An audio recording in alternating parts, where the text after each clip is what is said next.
इस कार्यक्रम के प्रायोजक है कृषि एवं किसान कल्याण मंत्रालय, भारत सरकार। आकाशवाणी का FM गोल्ड चैनल 100.1 मेगाहर्ट्ज के साथ आप सभी जुड़े हुए हैं। कार्यक्रम किसान की बात में आप सभी का बहुत बहुत स्वागत। साथ ही बार फिर से हाजिर हम लेकर और ये फोन इन कार्यक्रम जिसमें आप भी शिरकत करेंगे, विषय भी बताएंगे। पहले ये तो बता दें आज आपके साथी कौन कौन है। जी हाँ, आज मैं हूँ आपके साथ आरती और मैं हूँ अश्वनी। जी, तो बिल्कुल आप तैयार रहिए क्योंकि फोन कॉल आप कर सकते हैं, हमारे विशेषज्ञ से बात कर सकते हैं। आपकी समस्या आज के हमारे विषय से संबंधित है या उसके बारे में आप कुछ जानना भी चाहते हैं तो विषय बता दे अश्वनी। हाँ बिल्कुल, और विषय बताने से पहले एक छोटी सी बात अपने किसान मित्रों से कर लेते। देखिए फागुन चल रहा है और जो होली है ना बिल्कुल आने ही वाला है और ब्रज में तो करीब 2-3 हफ्ते से होली का जो त्योहार है वो मनाया जा रहा है। होली खेलते समय आप प्राकृतिक रंगों का इस्तेमाल करें, ये हमारी सलाह है। जो केमिकल जिसमें होता है उससे थोड़ी सी आप दूरी बनाएं। और अभी क्योंकि 2 से 3 दिन है तो कुछ इस तरह के रंग होते हैं जिनको कि आप घर पे भी बना सकते हैं, तो उनका अगर आप इस्तेमाल करेंगे तो एक छोटा सा रोजगार का जो मौका है ना वो भी आपको मिलेगा, साथ ही साथ जो हमारा और आपका स्वास्थ्य है ना वो भी सुरक्षित रहेगा। जी हाँ, बिल्कुल सही कहा। होली के रंग में देखिए रंगना तो सब शुरू हो ही चुके हैं और आज आते ही मैंने सबसे पहले कमेंट किया था कि आपने क्या टी शर्ट पहनी जो बिल्कुल लग रहा है कि आप होली खेल रहे हैं। बिल्कुल, देखिए हमारी संस्कृति है और किसान मित्रों हमें ऐसे ही बन के रहना चाहिए कि जो भी त्योहार आए हम उसमें रम जाएं। और देखिए जो हमारी ग्रामीण पृष्ठभूमि है ना, आपसे बेहतर तो कोई ये बता ही नहीं सकता, महसूस नहीं कर सकते कि जो त्योहारों के असली मायने है ना वो हमारे ग्रामीण परिवेश में ही बसते हैं। जी हाँ बिल्कुल, तो कार्यक्रम जरूर ये हमारा उसके इर्द गिर्द भी रहेगा, थोड़ा मनोरंजन का पुट भी रहेगा और भी बहुत सारी जानकारी है जो आप तक पहुंचाएंगे हम। तो जुड़े रहिए हमारे इस कार्यक्रम के साथ और सबसे पहले आपको विषय बता देते हैं ताकि आपको अगर कुछ प्रश्न मन में अगर आपके आए तो आप फोन कर सके। फोन नंबर भी बताएंगे। तो प्रश्न सबसे पहले हम आपको विषय बताते हैं, सीमित संसाधनों द्वारा संरक्षित सब्जी उत्पादन। देखिए संसाधन के साथ बहुत सारे हमारे किसान मित्र हैं जिनके पास बहुत सारे संसाधन है लेकिन वो खेती अच्छी कर लेते हैं, उसमें भी समस्या आती है। लेकिन जब संसाधन कम हो, सीमित हो, उसमें किस तरह से आप संरक्षित सब्जी उत्पादन कर सकते हैं, ये आज हमें हमारे डॉक्टर साहब बताएंगे और इसकी बता देते हैं आपको कौन है हमारे डॉक्टर साहब। और इस विषय पर ज्यादा जानकारी देने के लिए आज हमने आमंत्रित किया है डॉक्टर PK सिंह को। आप प्रधान वैज्ञानिक हैं CPCT भारतीय कृषि अनुसंधान संस्थान पूसा, नई दिल्ली में। डॉक्टर साहब आपका स्टूडियो में बहुत बहुत स्वागत है। धन्यवाद जी। और साथ ही जैसे कि आपको बताया हमने फोन इन कार्यक्रम है तो फोन नंबर आपको बताते हैं। हमारा आज का फोन नंबर है 23421068 और 01। आप जानते हैं दिल्ली का स्टडी कोड है, इसे मिलाना बहुत जरूरी है। और आपको व्हाट्सएप नंबर भी बता देती हूँ 9868868753। आप इस पे व्हाट्सएप कर सकते हैं। मैसेज अगर कॉल पे नहीं आ पा रहे हैं, आप किसी वजह से लाइन बिजी जा रही तो ठीक है मैसेज करिए, वो भी हम पढ़ के जरूर कार्यक्रम में शामिल करेंगे।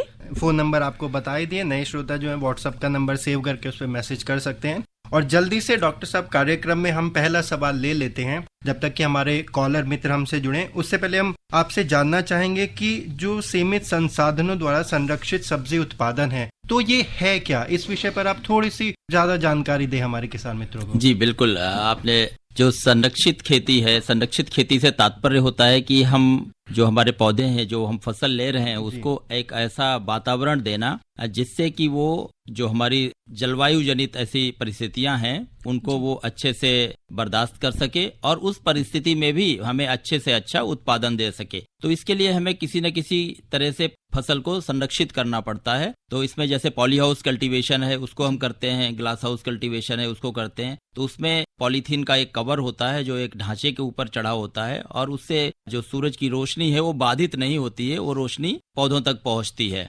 उसमें हवा का आवागमन भी पूरी तरह से होता है, तो जो हवा और प्रकाश है वो उसमें बाधित नहीं होता है और हमें जो फसल है वो अच्छी तरह से मिलती है। जहां तक आपने बात की सीमित संसाधनों की, तो जब सीमित संसाधन की बात करते हैं तो देखिए हमारे बहुत सारे प्राकृतिक संसाधन ऐसे हैं जो हो सकता है आज हमारे पास प्रचुर मात्रा में है लेकिन बहुत सारे क्षेत्रों में वो अभी भी सीमित है। चाहे वो जल हमारा है, पानी भी सीमित है और हमारी जमीन भी सीमित है। तो संरक्षित संरचनाओं का उपयोग करके हम जल की भी बचत कर सकते हैं और कम जमीन पर हम अधिक से अधिक उत्पादन भी ले सकते हैं। जी डॉक्टर साहब, कुछ तरीके अगर आप हमारे जो किसान मित्र उनको बताना चाहे कि अगर सीमित संसाधन है उनको किस तरह से और संरक्षित रूप में ले सकते हैं और कितना फायदा किस तरह से ले सकते हैं कि किस तरह बचत करें, किस तरह उपयोग करें। जी जी, देखिए, जो हमारे जैसे हम संरक्षित खेती की जब बात करते हैं तो इसमें दो तरह की संरचनाओं का हम प्रयोग करते हैं। एक तो जिनमें की काफी लागत लगती है और दूसरी जो होती हैं वो कम लागत वाली संरचनाएं होती हैं। कम लागत वाली संरचनाएं जो हैं उनमें हमारे नेट हाउस हैं, शेड नेट हाउसेज हैं,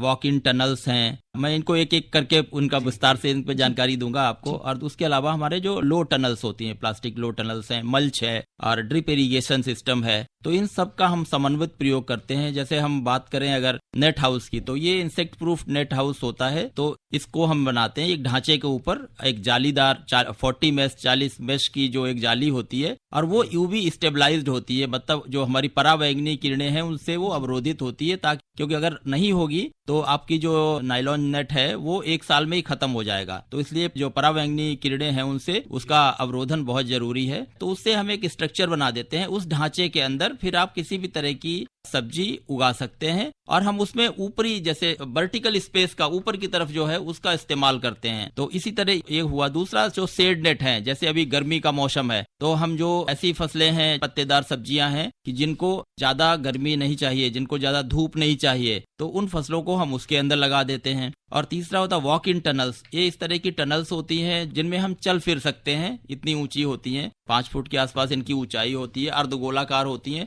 तो उनके अंदर आप कृषि क्रियाएं कर सकते हैं और उनको एक जगह से दूसरे जगह पर ले भी जा सकते हैं। अगर स्थान बदलना चाहें तो आप उनका स्थान भी बदल सकते हैं। तो इनमें खर्चा कम होता है। और जो सबसे कम खर्चे वाली है वो हमारी है प्लास्टिक लो टनल्स, जो कि इस समय जिसका उपयोग लोग कर चुके हैं अभी, और अब उन्होंने उसको खोल दिया है। तो इसमें हम अगेती सब्जी भी उत्पादन कर सकते हैं। जो हमारे सीमित संसाधन है, जहां से हमने जल की बात की, तो हम वहां पर टपक सिंचाई का उपयोग करते हैं, जिसमें हमें करीब लगभग 40 से 50% पानी की हमारी बचत होती है। पानी की ही नहीं, इसके साथ जब हम खाद देते हैं, अगर फर्टिगेशन के माध्यम से दे रहे हैं तो हमारी खाद की भी बचत होती है। अगर कोई ऐसी दवाई हम दे रहे हैं तो हम उस दवाई की भी बचत होती है। तो खाद, पानी और दवाई तीनों की हमें इसमें बचत होती है। तो इस तरह से हम अपने सीमित संसाधनों में जो है हम अच्छी उपज ले सकते हैं।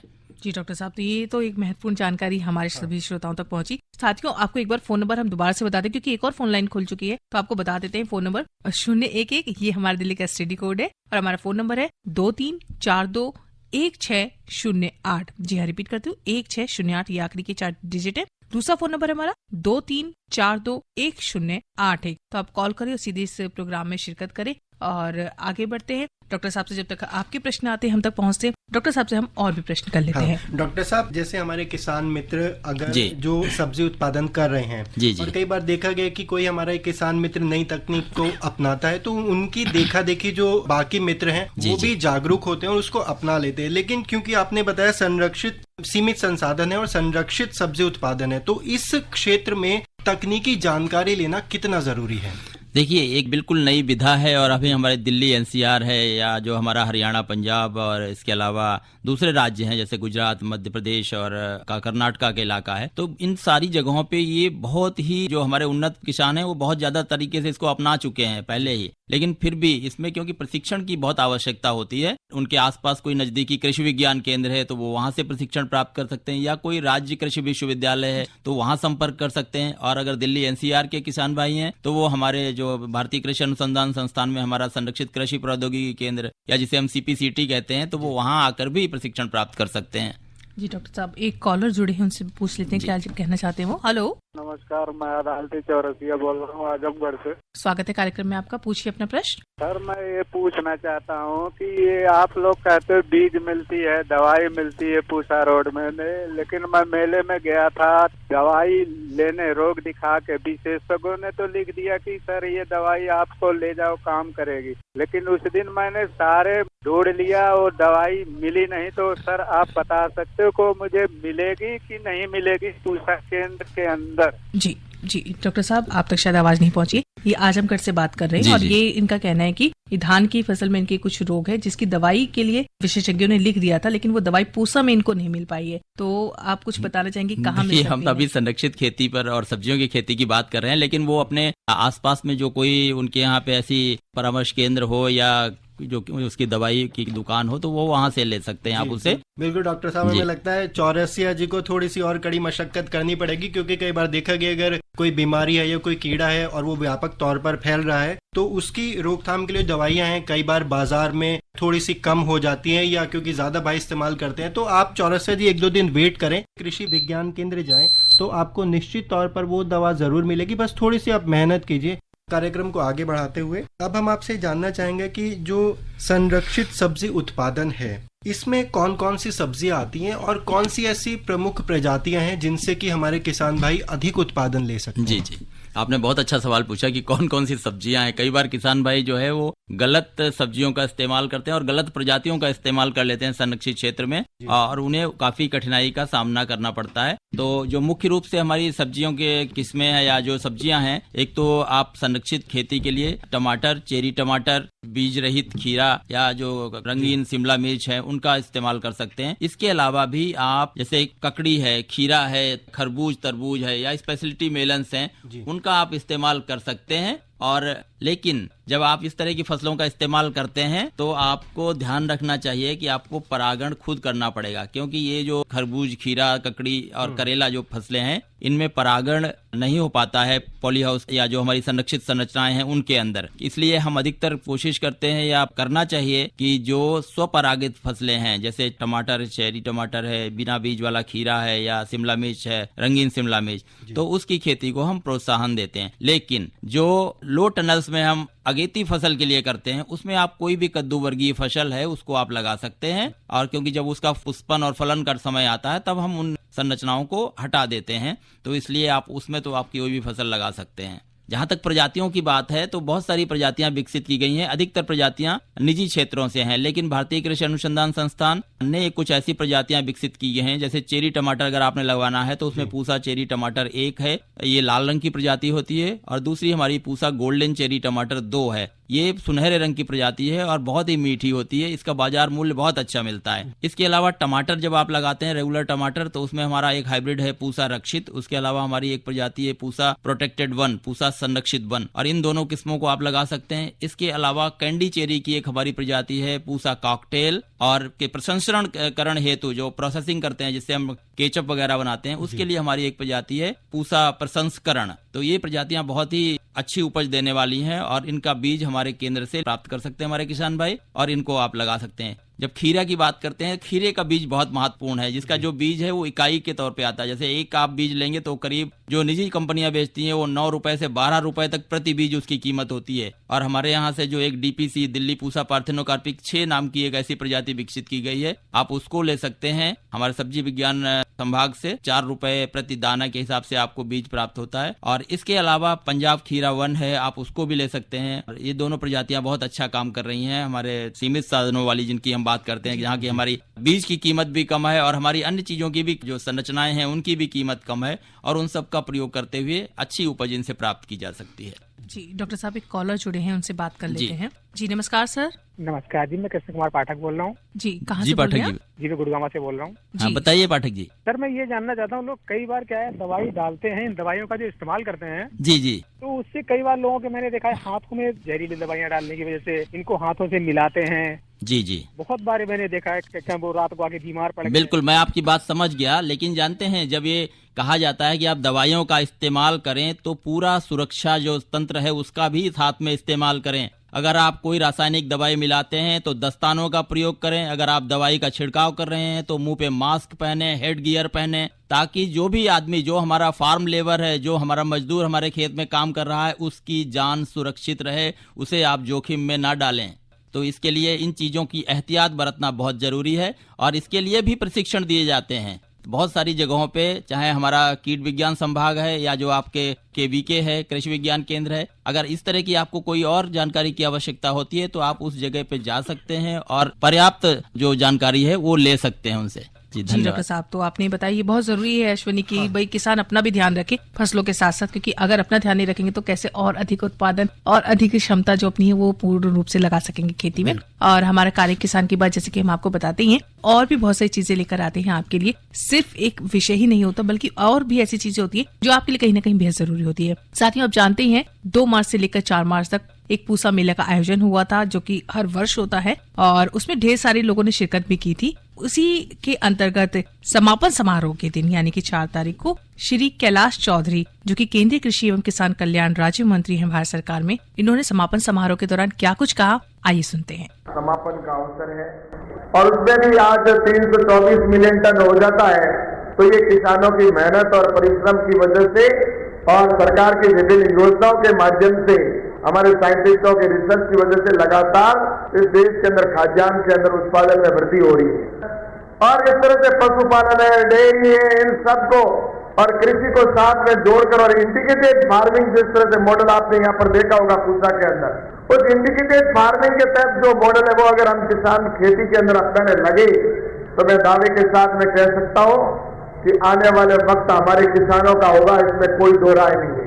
किसानों के लिए जो 10,000 FPO बनाने का लक्ष्य लिया है, 10,000 ये FPO आने वाले वक्त के अंदर मैं आज ईमानदारी के साथ में कहना चाहता हूँ कि कृषि के क्षेत्र में क्रांतिकारी परिवर्तन लाएंगे और किसान अपने आप पैरों पे खड़े होंगे और आत्मनिर्भर बनेंगे और अपनी फसल को वैल्यू एडिशन करके बेचेंगे। और इसी को लेकर प्रधानमंत्री जी ने किसानों को हर दृष्टि से सपोर्ट कैसे मिली, जैसा मैंने 4 पिलर की आपको बात की थी, उसके अंदर किसानों की बीज कैसे अच्छा मिले, तो ICAR के लगातार रिसर्च हो रहे हैं। आज मुझे बताते हुए प्रसन्नता है कि लगभग विभिन्न वेराइटियों के अंदर आज लगभग 1951 वेराइटियां पिछले 7 साल के अंदर नई वेराइटियां इजाद की गई है कृषि के अंदर और क्रॉप के अंदर, और जिसमें भी बायो फोर्टिफाइड की वेराइटी है वो भी लगभग 1700 वेराइटी के आसपास है। तो इसलिए मैं आप सबसे कहना चाहता हूं कि किसान को उन्नत किस्म का बीज मिलने के लिए ICAR लगातार रिसर्च कर रहा है कि हमारे किसान की लागत को कम करना है तो हमें नेचुरल फार्मिंग के ऊपर जाना होगा। प्राकृतिक खेती जो है या ऑर्गेनिक खेती है उसके ऊपर हम जाएं। देश के अंदर जहां भी रिसर्च हो रहा है, किसी भी फसल का रिसर्च हो रहा है, उस जमीन के ऊपर आपकी जितनी भी जमीन है उसके ऊपर अगर किसी के पास 400 बीघा जमीन है, किसी रिसर्च सेंटर के ऊपर किसी जगह पर 500 बीघा जमीन है, कहीं पर 300 बीघा है, तो उसका 25% भूमि के ऊपर हम नेचुरल फार्मिंग और ऑर्गेनिक फार्मिंग का डेमोन्स्ट्रेशन करेंगे और वहां पर हम किसानों को बताएंगे कि ये केमिकल से खेती हो रही है, ये ऑर्गेनिक में हो रही है, इसमें आप डिफरेंस देख लीजिए।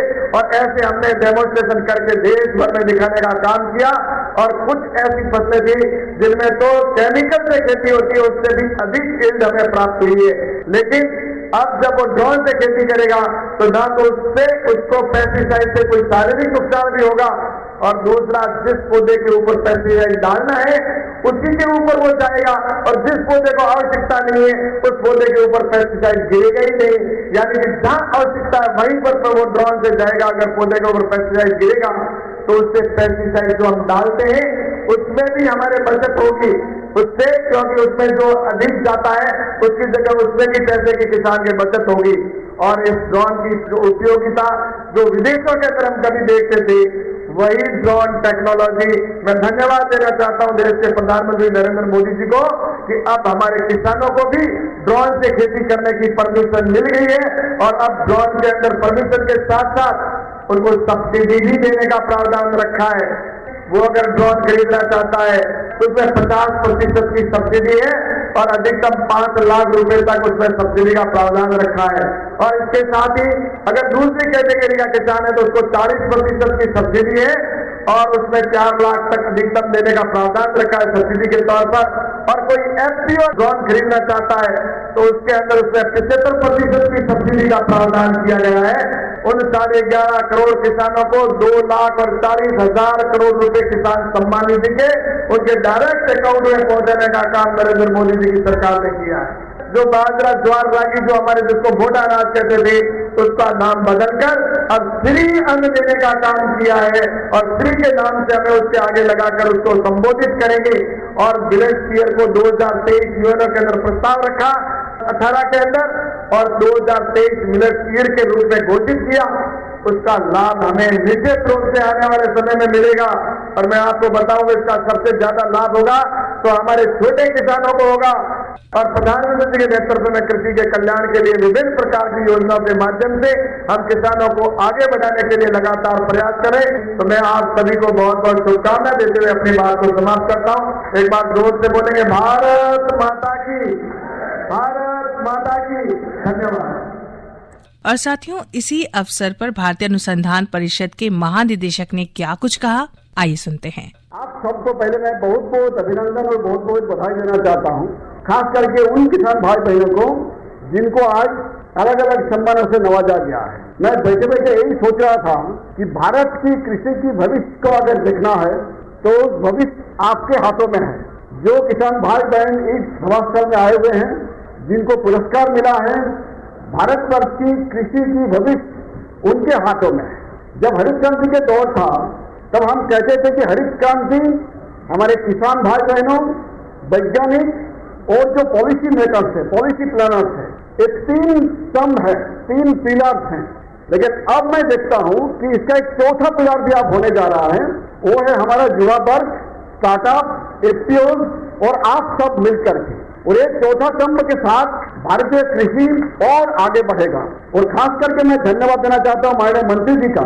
मैं इनके साथ कई सभा में गया और मैं जहां भी इनके साथ जाता हूं, युवाओं के लिए खासकर इनके जो रुचि है, खासकर जो पूछते हैं कि आप क्या करते हैं, कितना आमदनी होता है, इसको आगे कैसे बढ़ाया जा सकता है, और तुरंत मुझे कहीं के आदेश हो जाता है कि आप इनके लिए ट्रेनिंग का बंदोबस्त करो। तो मंत्री जी, आपके जो अभिप्राय है, जो आशा है, उसी को पूरा करते हुए न केवल हमारे भारतीय कृषि अनुसंधान संस्थान बल्कि हमारे पूरे देश में जो 113 रिसर्च इंस्टीट्यूट हैं, हर एक संस्थानों का माध्यम से कम एक ट्रेनिंग का आयोजन करें। तो साल में 12 ट्रेनिंग हर संस्थान हमारे करेंगे।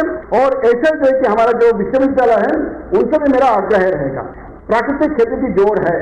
एक बात हम सबको समझना पड़ेगा कि प्रगति और प्रकृति, ये दोनों को अलग नहीं किया जा सकता। अगर आप प्रगति करना चाहते हैं तो प्रकृति का ध्यान तो आपको रखना ही होगा। और प्रकृति को अगर ध्यान रखना है तब जो कि चाहे ऑर्गेनिक फार्मिंग हो, चाहे नेचुरल फार्मिंग हो, चाहे कंजर्वेशन एग्रीकल्चर हो, चाहे रीजनरेटिव फार्मिंग हो, इसके ऊपर आपको ध्यान देना पड़ेगा। और दूसरी बात, परंपरागत खेती चाहे ऑर्गेनिक फार्मिंग हो, जो भी हो, इसके साथ जो मॉडर्न साइंस है, ये दोनों का जब तक इंटीग्रेशन, सम्मेलन नहीं होगा, तब तक जो है कि भारत की किसानों का आमदनी और पैदावार नहीं बढ़ सकती। तो हमें दोनों चीज को ध्यान रखना पड़ेगा, परंपरा को भी ध्यान में रखना पड़ेगा, और जो मॉडर्न साइंस है, न्यू टेक्नोलॉजी है, जो पूरे हमारे इस किसान सभा में रखा गया है, एक सब में अगर आप घूम करके देखेंगे तो हर एक स्टॉल में आप पाएंगे कुछ ना कुछ मॉडर्न टेक्निक्स दिखाया जा रहा है। परंपरागत तो खेती तो है ही है, लेकिन साथ साथ जो नए टेक्नोलॉजी है, न्यू साइंस है, उसका भी यहाँ आपको देखने को मिलेगा। 2 दिन पहले बिल गेट्स साहब हमारे इस संस्थान में 1.5 से 2 घंटा समय बिताया, और बिताने के बाद हमें और डॉक्टर ए.के. सिंह साहब को कई बार कहा उन्होंने कि भारत की खेती, भारत की एग्रीकल्चर रिसर्च जिस डायरेक्शन से जा रहा है, ये पूरे विश्व में सर्वोत्तम है, सबसे बेहतर है।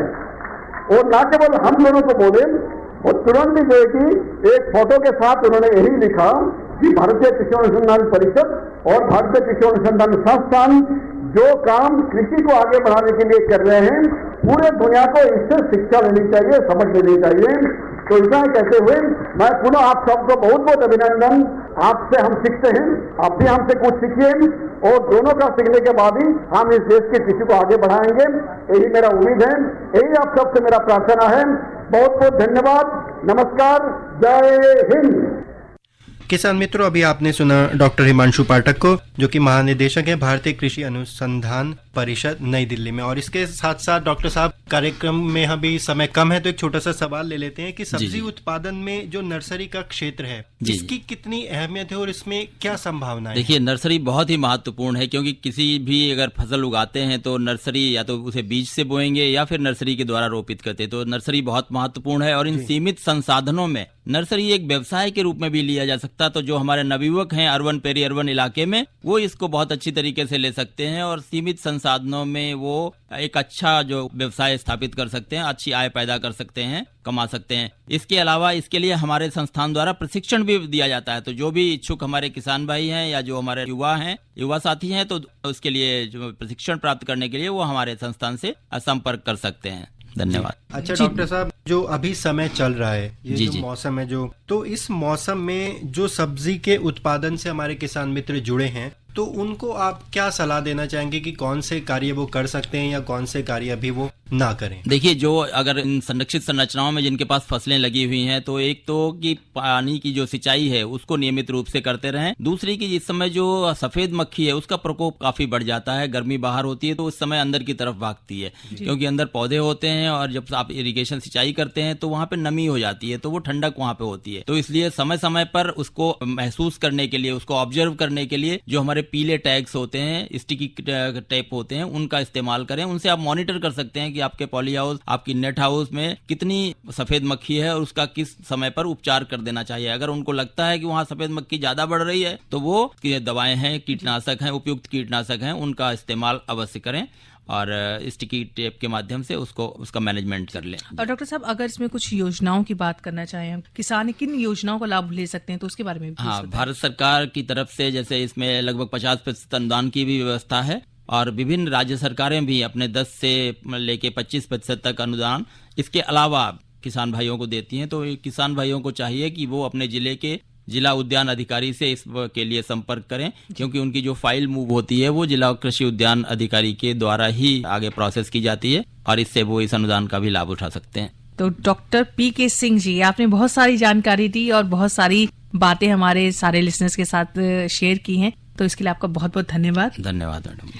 तो डॉक्टर पीके सिंह जी हमारे साथ थे, जो कि प्रधान वैज्ञानिक है CPCT भारतीय कृषि अनुसंधान संस्थान पूसा, नई दिल्ली में। उम्मीद है इसका पूरा लाभ आप उठाएंगे और जैसे कि बताया कि भाई होली आ ही गई है तो उस पर ध्यान अपना जरूर रखिएगा और खूब एंजॉय कीजिएगा। फिलहाल आज के कार्यक्रम से मैं आरती और मैं अश्वनी आपसे विदा लेते हैं।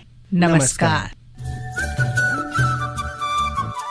इस कार्यक्रम के प्रायोजक थे कृषि एवं किसान कल्याण मंत्रालय, भारत सरकार।